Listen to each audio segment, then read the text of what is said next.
Now, though, let's turn to the latest on the Middle East. And the United Nations Security Council has again delayed a vote on a resolution calling for a halt to the fighting in Gaza.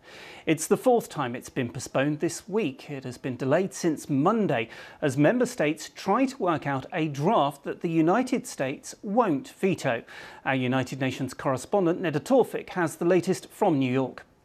What I heard from one diplomat is that they've made more progress today than they have all week and that they are narrowing the gaps. What we have received is the latest draft resolution, and it is different in key aspects from the last proposal.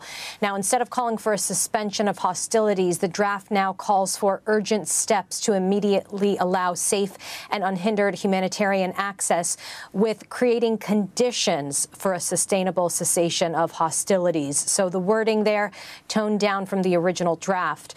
The resolution on the table now also appoints a senior humanitarian and reconstruction coordinator that will then appoint a UN mechanism to try to speed up aid into Gaza. So it's all quite a mouthful, but these are the proposals on the table. This was made to try to prevent a U.S. veto to get the United States on board with this resolution. That's Neda Tawfik at the United Nations. Well, after the meeting ended, the UN ambassador to the UN, Linda Thomas-Greenfield, spoke to reporters.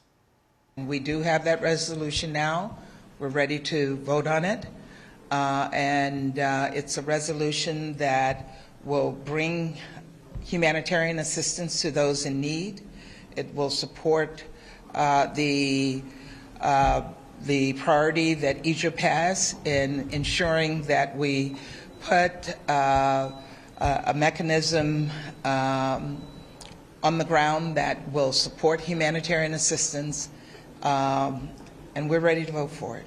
That's the US ambassador at the UN. Well, let's cross to Joe Floto, who is our Middle East bureau chief. He's live in Jerusalem for us. Joe, thank you very much for joining us.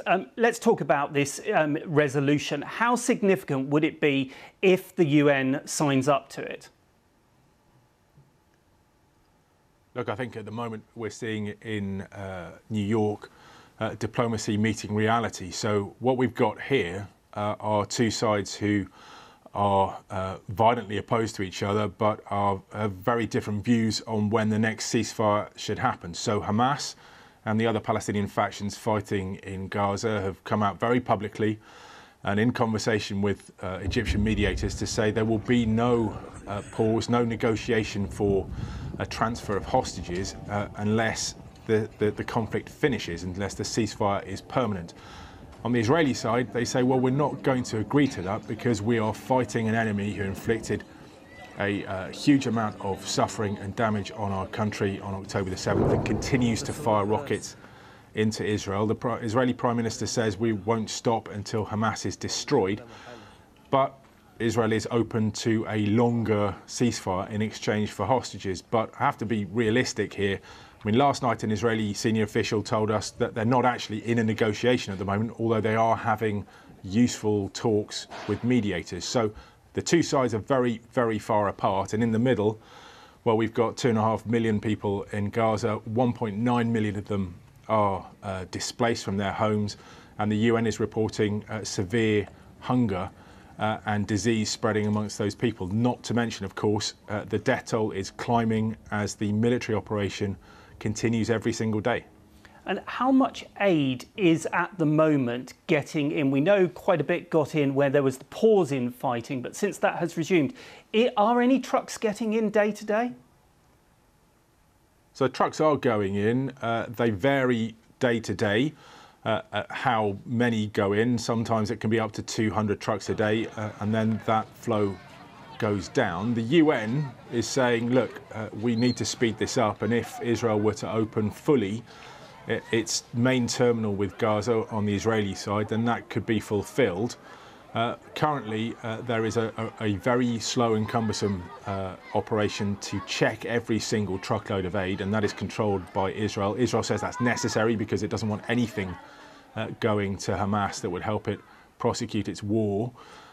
And at the moment, there's not enough aid going through by anyone's assessment, apart from Israel. Israel says there's plenty of food still in Gaza. The markets have food, and it's actually the UN who could speed up their supply of trucks for inspection, something that the UN flatly rejects and said that's not true.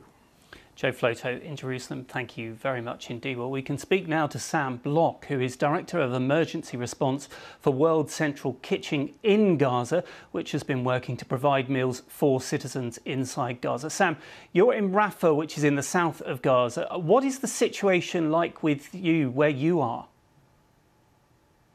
So in Rafah, we're working both in northern Gaza and in southern Gaza. But in southern Gaza, we've seen just an incredible condensing of the population. The whole southern part of Gaza normally has about 280,000 people living here, and we now have well over 1 million. So there's people absolutely everywhere seeking some sense of safety. We're feeding as many of them as we can. We're currently providing enough food via our trucks coming across for, at one meal a day, about 22% of the population, but that is obviously not even close to enough. We're doing all that it is that we can. We have a lot of trucks in the pipeline. We've had about 400 trucks enter Gaza already. And we have a lot waiting on the Egyptian side to come in. There is there is food on the markets, on the, so to speak, markets, lots of little street vendors, a lot of which are reselling humanitarian food that's been donated. It's kind of become the informal economy. You need one thing, you sell or trade, one thing you receive.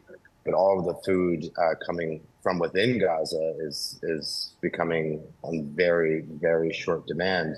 And while there is food in those markets, it's 3 to 4 times what the average cost would have been. There's a severe scarcity. In addition to that, some people may know there's been very, very little propane means for people to cook food. Here in Rafah, southern Gaza, every tree, every time you drive anywhere, every day you see less and less trees. So people are resorting to anything possible to create heat in order to be able to cook fuel. World Central Kitchen is bringing in alternatives. We've designed and been engineering alternative to propane cooking stoves and fuel sources, but it's still simply not enough.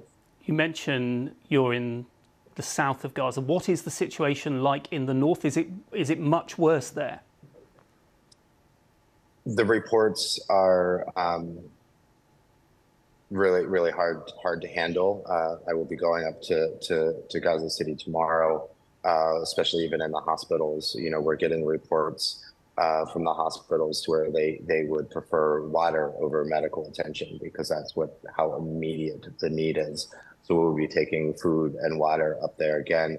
It's been trickling up. It's very challenging to get the food into Gaza, but into southern Gaza, but then to get it up to even the hospitals in northern Gaza, it's extremely challenging. So we're hoping to be able to push more up. We were able to push a lot up during the last ceasefire. We're definitely hoping for a ceasefire to really get as much as we possibly can to northern Gaza and Gaza City. Are you hopeful of that happening at any point in the near future? Hopeful's a big word.